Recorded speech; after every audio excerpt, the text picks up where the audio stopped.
coming back to your body and moving and dancing is a way of coming back to who you are, really feeling and sensing who you are. Welcome to Women Thrive podcast. This is where you'll get to hear incredible stories of female entrepreneurs, business owners, women from all walks of life. Myself, Raymond Jan, and my co-host Abigail will be interviewing incredible women, hearing inspiring stories of women from all around the world. I have no doubt that you will find something that will be life-changing for you. Make sure you hit that subscribe button and join us for our future episodes. So hi everyone, and welcome to another episode of the Women Thrive podcast.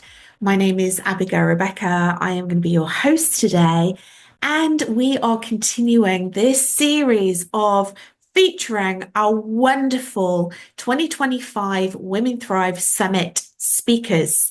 I am really excited to share someone very special and very unique with you today. But first of all, I want to ask this question, like, how free do you feel in your body?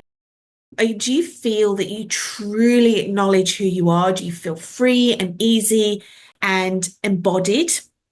Or do you feel that might be something that is stopping you from going out there and doing all the things that you want to achieve in your life? Well, today we're going to be speaking about how you can really tap into that wisdom of your body, how to feel truly free and authentic, and tap into the creativity that you'll be able to access when you can work with your body and be in your body in this way.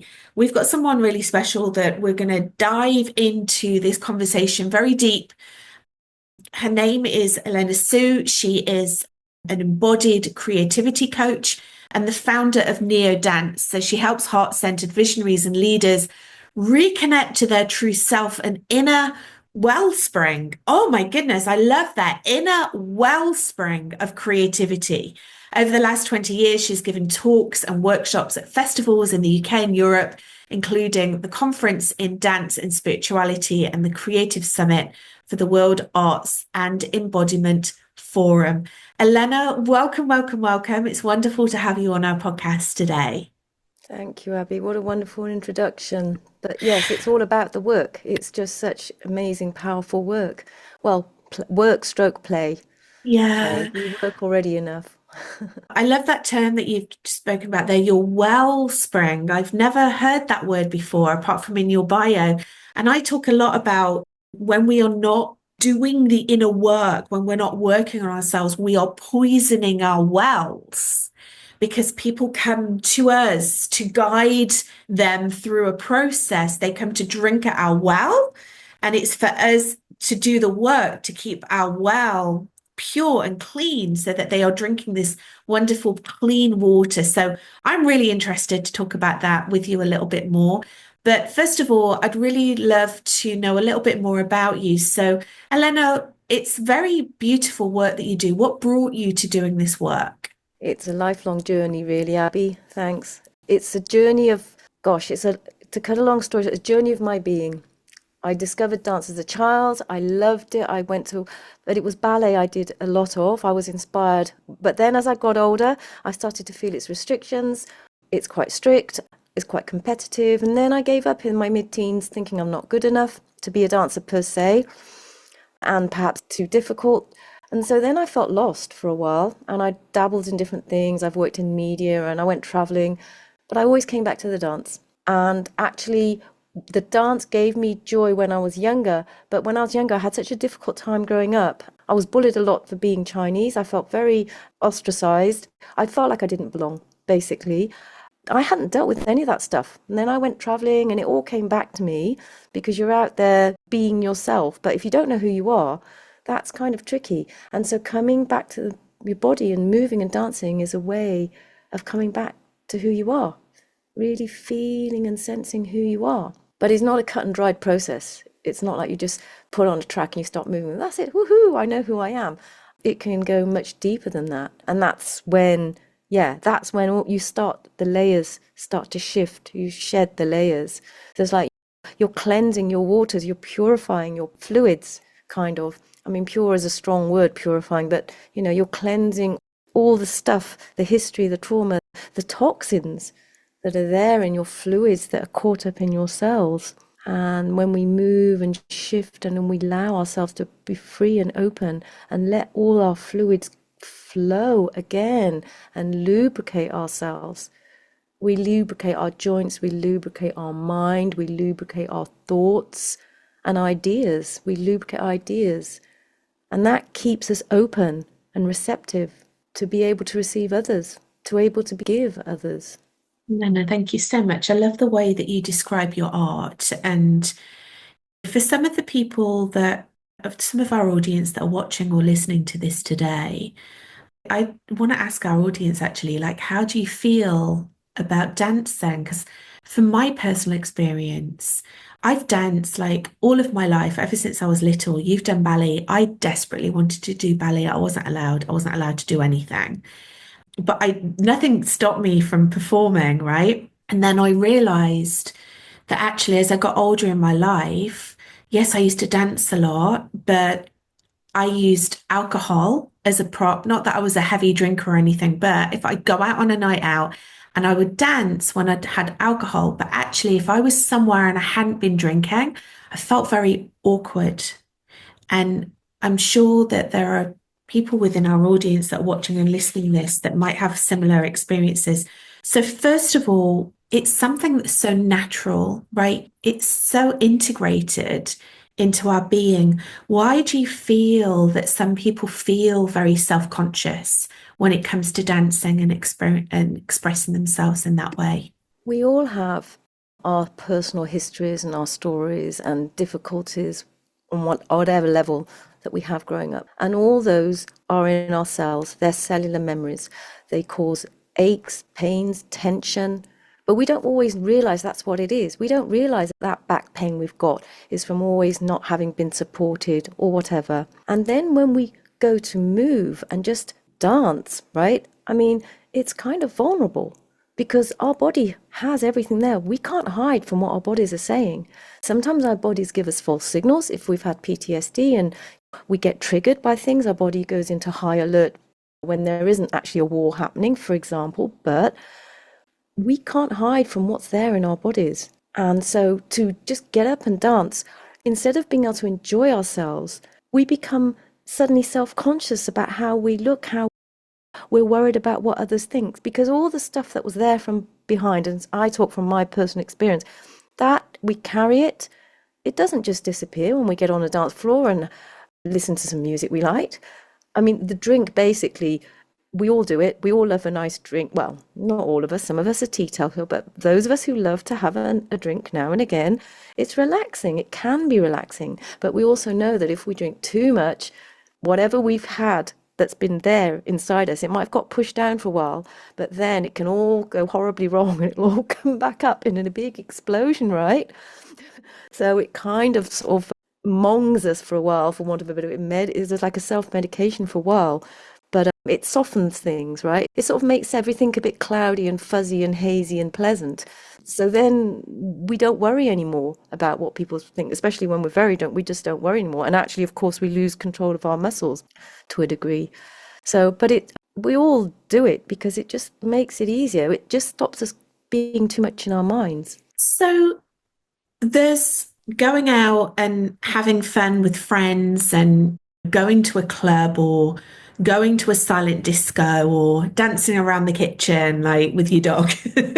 There's these but then how do you then take that one step deeper to this really intentional dance that you so beautifully orchestrate with your clients? Like, what's the process with that? How do you actually facilitate this, Elena? So it's not going to happen in 5 minutes, right? It's not going to happen in 10 minutes, which is why I can only do tiny, in the talk, I'll do little moments.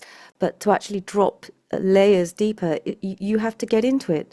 So recently I did a day workshop and I guide people in right from being on the floor, really guiding them into all the different parts of their bodies so that when you get guided into there, then you drop away.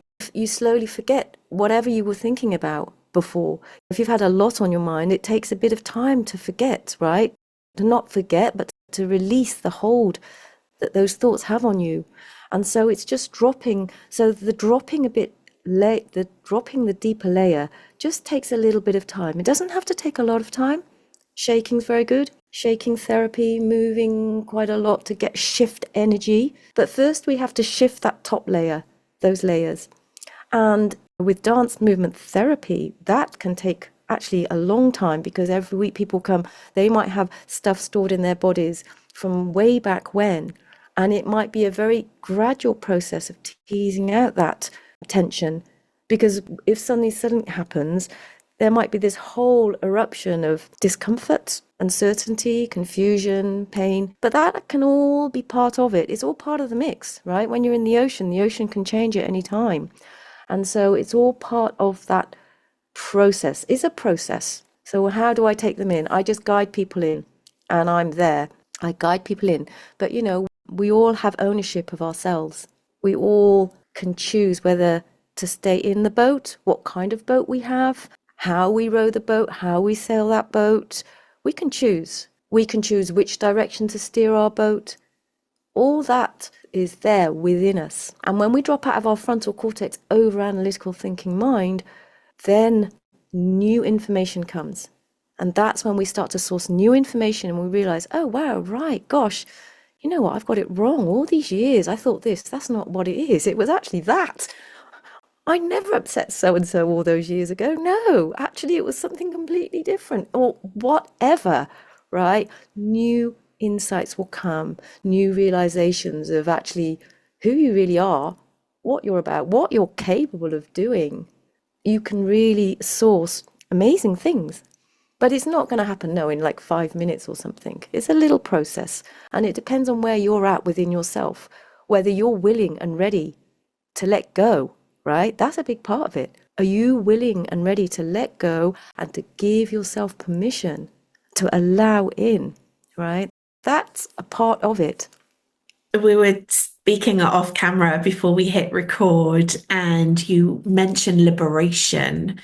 And that, for me personally, is a very juicy word. Freedom's one of my highest values. I know, obviously, Ramonda Jan, who's the founder of Women Thrive Media and co-host of this podcast, also her values are very high with freedom. And that's what we stand for at Women Thrive, the freedom for self-expression, the freedom to have a voice and to go out there and take a stand for things that we believe in.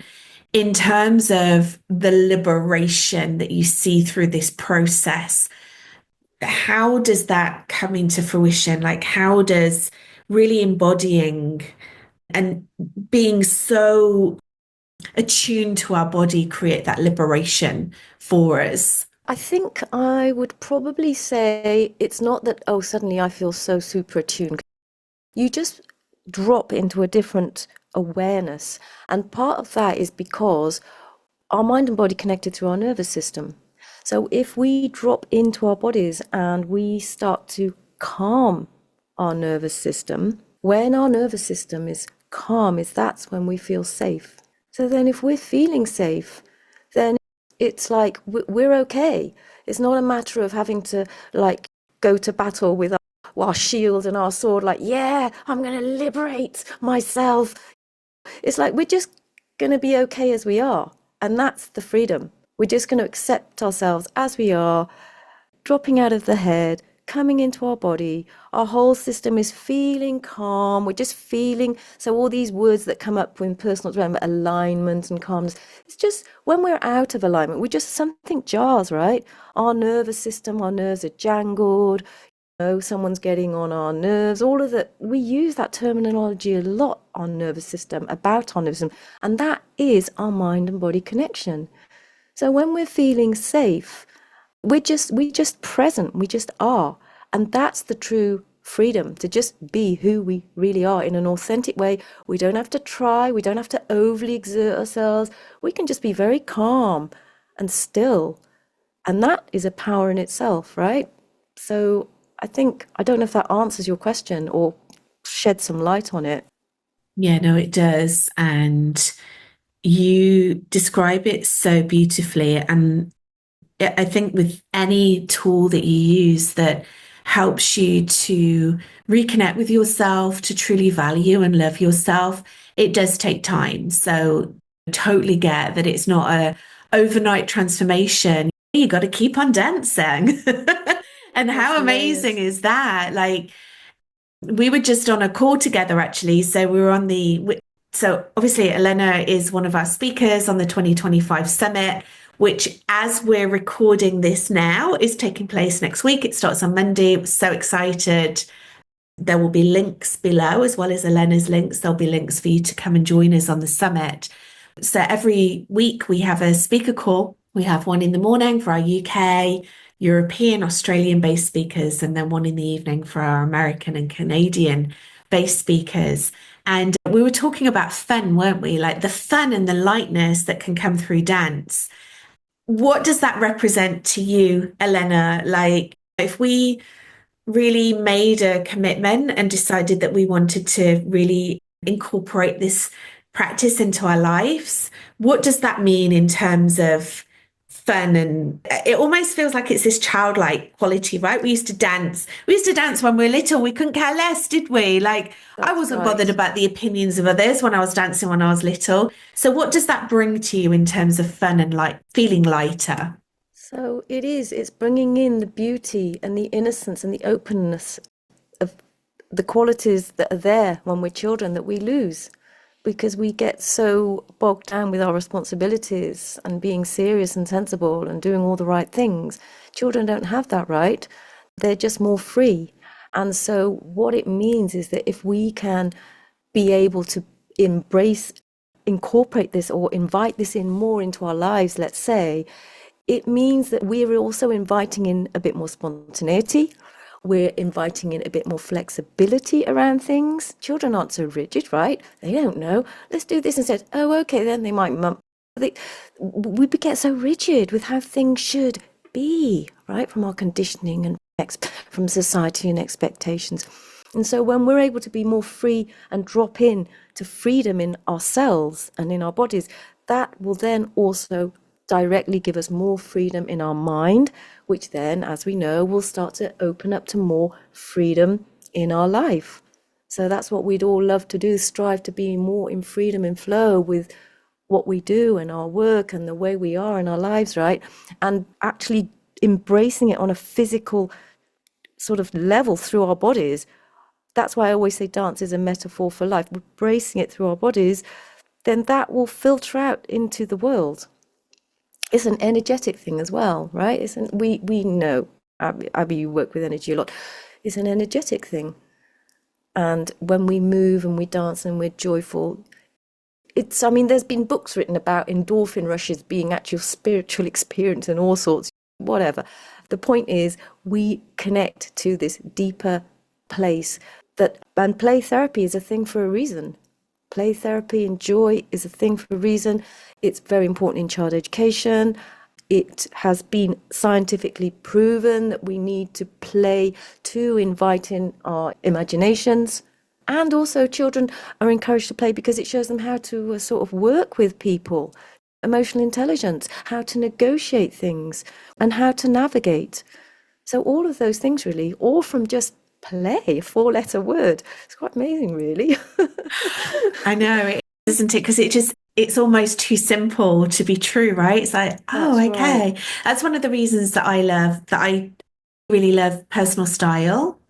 And I've always been interested in styling and clothes because I feel I've created something in my wardrobe where I can go in there and I feel like a child in my dressing up box.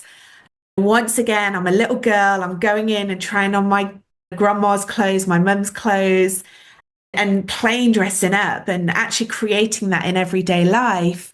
And then if you look at it with dance, like I'm going to move and play and climb trees and move my body and run and fall over and not care and bounce back up again. And there's something really magical about children and that childlike quality that very often we can lose as adults because of the conditioning.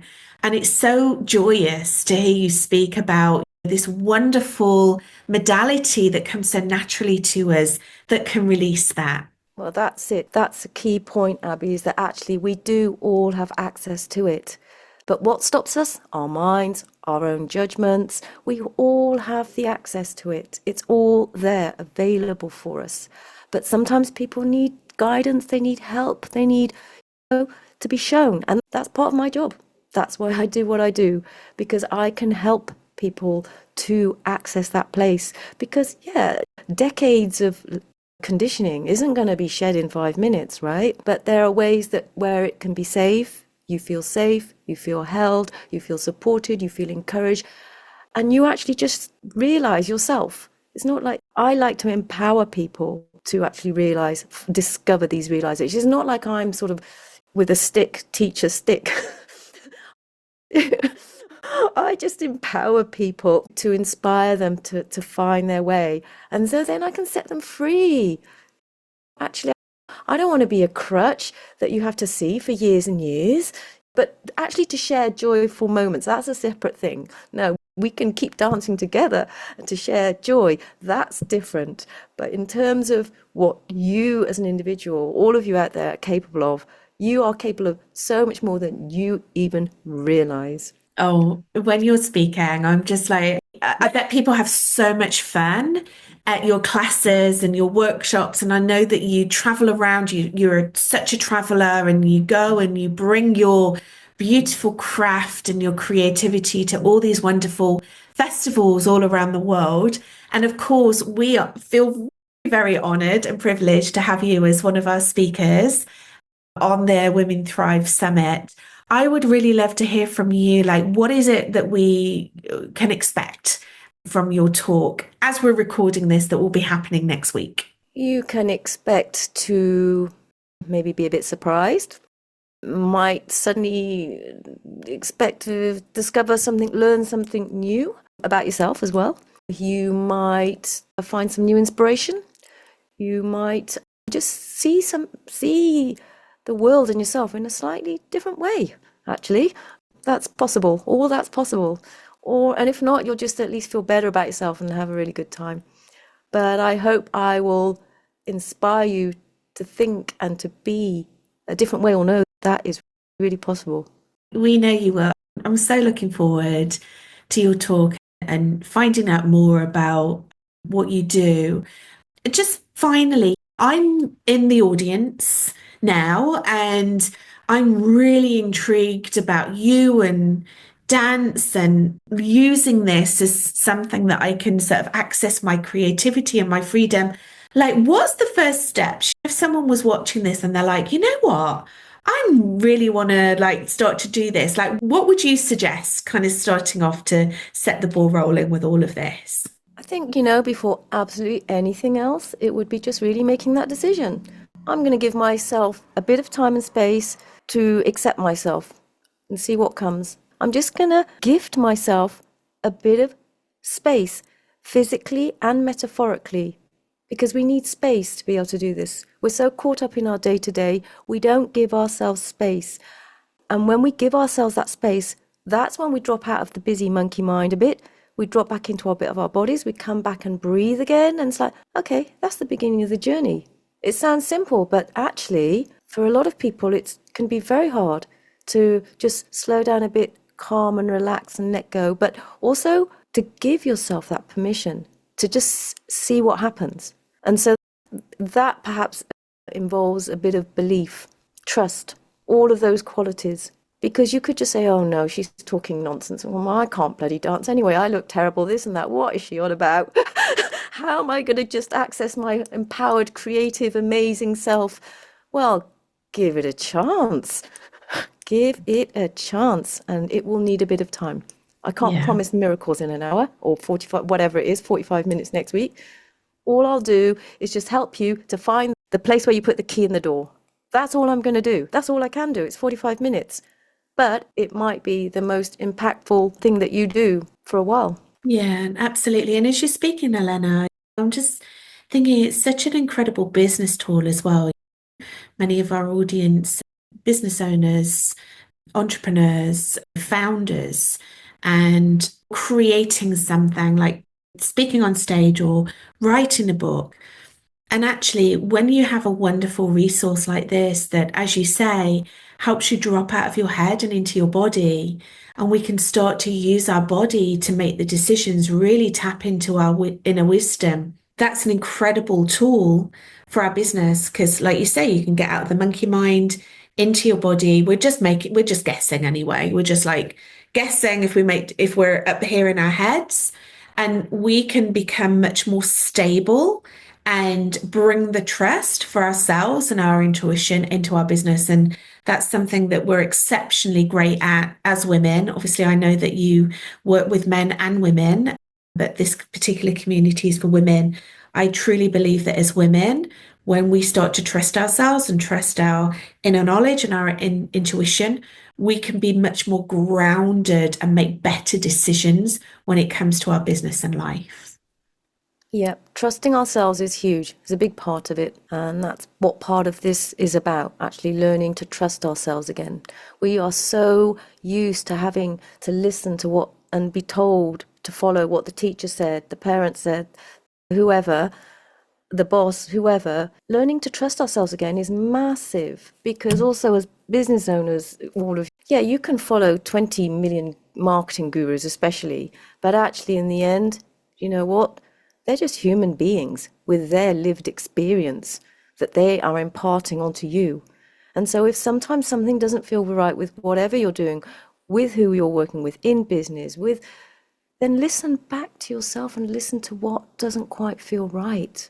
And that's when you can learn to recognize that quality and think, hang on a sec, that's when you can start to feel a new empowerment because you think, yeah, I can trust myself.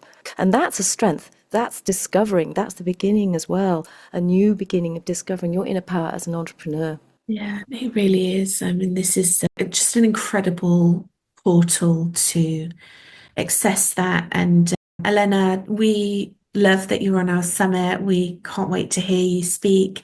Thank you so much for coming in and joining us on the podcast today. If you're listening and you want to find out more and look into more of Elena's work, Elena, where's the best place to find you online? So I'm on several channels. I am on most of them, some of them more than others. I'm on LinkedIn as Helene Su. I'm on Facebook as Helene Su. My Instagram and YouTube are elenasu.NIIO Dance. Website NIIO Dance, NIIO. New Integrated and Inspired Openings. NIIO Dance. Every moment is new. And there's a new you always waiting to be birthed. And there's a new us. Yeah, absolutely. Elena, thank you so much. Thank you for coming on to our podcast today. It's been an absolute pleasure. Thank you so much for having me, Abby, and thanks all of you for listening, giving your time to that. I appreciate that very much, and I hope I'll meet you again soon. Wonderful. Yeah, thank you so much for watching, for listening, for incorporating us into your day. Please make sure you go and follow Elena and connect with her, find out about her beautiful work. We're going to put all the links below. The links will also be there to join us on the Women Thrive Summit Live, which will be happening next week. If you are watching this on replay in the future, then there will be links down there for you to be able to come on and watch the replays. We are very much looking forward to it. We appreciate you all. Thank you so much for all your support. And we will see you on the next episode of the Women Thrive podcast. Thank you for tuning in to Women Thrive podcast. If you found today's episode empowering and inspiring, be sure to subscribe and follow us. Better yet, leave a review and share it with others. We're committed to bringing you more stories that will empower and inspire you on your own journey. Until next time, keep listening, keep learning, and keep pursuing your dreams.